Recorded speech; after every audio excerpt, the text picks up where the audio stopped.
నమస్తే ఫ్రెండ్స్, నేను మీ Muthya. Welcome back to smart Muthu's kitchen YouTube channel. ఈ రోజు నేను మీతో ఒక మంచి రెసిపీ షేర్ చేసుకోబోతున్నానండి. ఈ రెసిపీ ఇంట్లో మనం వారానికి ఒక్కసారైనా చేసుకుంటాం, కానీ ఈ పద్ధతిలో చేసి చూడండి. చికెన్ అండ్ మటన్ ఏవి దీని ముందు సరిపోవండి. అంత టేస్టీగా ఉంటది. రోజు తినేదానికంటే ఒక ముద్ద ఎక్స్ట్రాగానే తినేస్తారు. మీ పిల్లలు ఎవరైనా పప్పు సరిగ్గా తినకపోతే ఈ పద్ధతిలో చేసి పెట్టండి. మళ్ళీ మళ్ళీ ఖచ్చితంగా కావాలని అడుగుతారండి. సో చూస్తుంటేనే నోట్లో నీళ్ళు ఊరిపోతుంది కదా. సో ఎలా చేసుకోవాలో లేట్ చేయకుండా మరి చూసేద్దామా. వీడియోలోకి వెళ్లే ముందు తప్పకుండా ఒక లైక్ చేయండి. ఈ రెసిపీ కోసం నిమ్మకాయ సైజ్ అంతా చింతపండును అయితే తీసుకొని శుభ్రంగా కడిగి నానబెట్టుకోవాలి. తర్వాత ఇక్కడ వీడియో క్లిప్ లో చూపిస్తున్న విధంగా కందిపప్పు, ఇది 80 grams ఆఫ్ కందిపప్పు అనమాట. కందిపప్పుని 1 లేదా 2 సార్లు బాగా శుభ్రం చేసి తర్వాత ఇలా గిన్నెలోకి తీసుకొని మనం గిన్నెలో ఉడికించుకోవాలి ఇలాగా. సో ఇప్పుడు గ్యాస్ మీద పెట్టుకుని ఈ గిన్నెని, ఈ కందిపప్పు ఆల్మోస్ట్ 70 to 80% వరకు ఉడికేలాగా ఓన్లీ ఉత్త కందిపప్పుని మనం ఫస్ట్ ఉడికించుకోవాలి. కందిపప్పును మనం high flame to medium flame కు అడ్జస్ట్ చేసుకుంటూ మనమైతే ఉడికించుకోవాలి. ఉడికించేటప్పుడు ఒక టిప్ గుర్తు పెట్టుకోండి, ఉప్పు ఎట్టి పరిస్థితుల్లోనూ ముందుగా ఇప్పుడు వేసేస్తే కందిపప్పు ఉడకదనమాట. కానీ ఉప్పుని లాస్ట్ లో వేసేసుకుంటాం. సో ఇక్కడ ఈ కందిపప్పు చూడండి, ఆల్మోస్ట్ మనకి 70 నుంచి 80% ఉడికిపోవాలి ఇలాగా చక్కగా. కందిపప్పు ఉడికించేటప్పుడే 1 or 2 tablespoons ఆఫ్ ఆయిల్ వేసుకుంటే కొద్దిగా చక్కగా తొందరగా ఉడికిపోతుంది అనమాట. సో ఇలా వీడియో క్లిప్ లో చూపిస్తున్న విధంగా ఆయిల్ కొద్దిగా స్ప్రే చేసుకోండి. చూడండి, మన కందిపప్పు ఆల్మోస్ట్ 80% వరకు ఉడికిపోయింది అనమాట. ఒక కందిపప్పు తీసుకుని ఇలా అంటే మెత్తగా నలిగిపోవాలి. సో అప్పుడు మన కందిపప్పు చక్కగా ఉడికిపోయినట్టు. ఇలాగా కందిపప్పు 80% ఉడికిపోయిన తర్వాత ఎండుమిర్చి తగినన్ని వేసుకోవాలి, కారానికి తగినన్ని. ఇక్కడైతే నేను 4 నుంచి 5 మధ్యలోకి ఇలా కట్ చేసి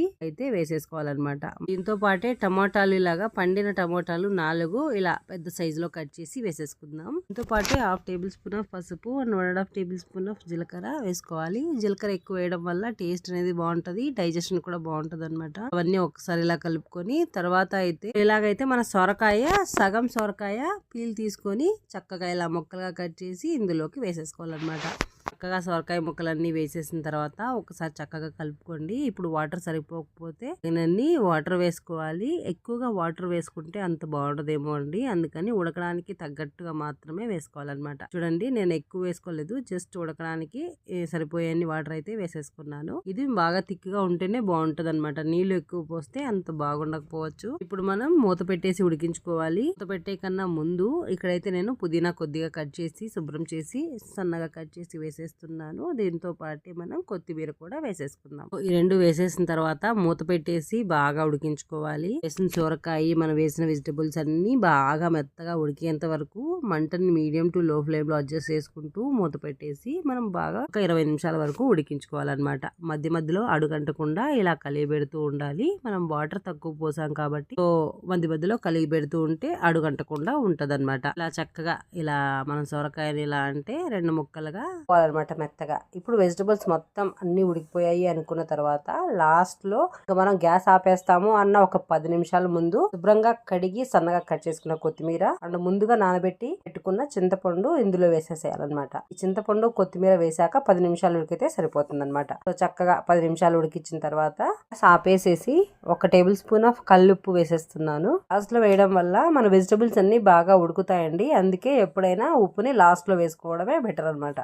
చక్కగా కలుపుకొని చూసారా, ఈ నీళ్ళని ఒక గిన్నెలోకి వార్చేసి, ఇది మెదిపేటప్పుడు మనకి పప్పు మెదిపినట్టు నున్నగా మెదపకూడదండి. జస్ట్ ఊరికే అలాగా మన సొరకాయ ముక్కలు అన్ని కనిపించేలాగా గచ్చా పచ్చాగా మాత్రమే మెదుపుకోవాలన్నమాట. ఇక్కడ చూపిస్తున్నట్టు ఇలా మెదపనట్టు మెదుపుకోవాలన్నమాట. ఈ కర్రీని గచ్చా పచ్చాగా అయితే మనం మెదుపుకోవాలి. అప్పుడే ఈ కర్రీకి టేస్ట్ అద్భుతంగా ఉంటది. లాస్ట్ టచ్అప్ తిరగమాత కదా, తిరగమాత ఇలానే వేయాలండి. మీరు వేరే విధంగా వేస్తే టేస్ట్ అనేది తగ్గచ్చు. సో తిరగమాత వేయడంలోనే మన అసలు సిజల్ అయిన టేస్ట్ ఉందండో.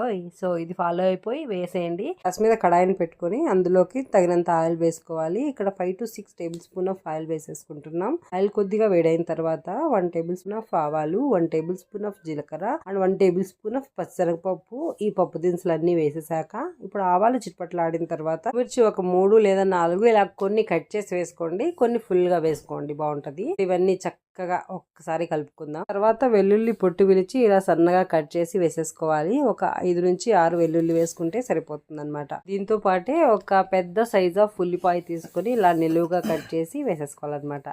సో దట్ అన్ని చక్కగా ఒకేసారి ఫ్రై అయిపోతాయి. సో ఈ ఆనియన్ వేసిన తర్వాత ఈ ఆనియన్ లైట్ బ్రౌన్ కలర్ లో చేంజ్ అయ్యేంత వరకు మనం ఫ్రై చేసుకుంటేనే తిరగమాతకు బాగుంటది అనమాట.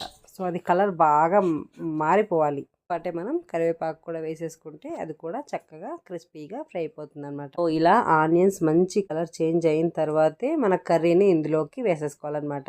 కర్రీని మొత్తం వేసేసి చక్కగా ఈ తిరగమాతలో కలిపేసి ఒక 10 నిమిషాలు మూత పెట్టేస్తే మన కర్రీ రెడీ అయిపోయింది.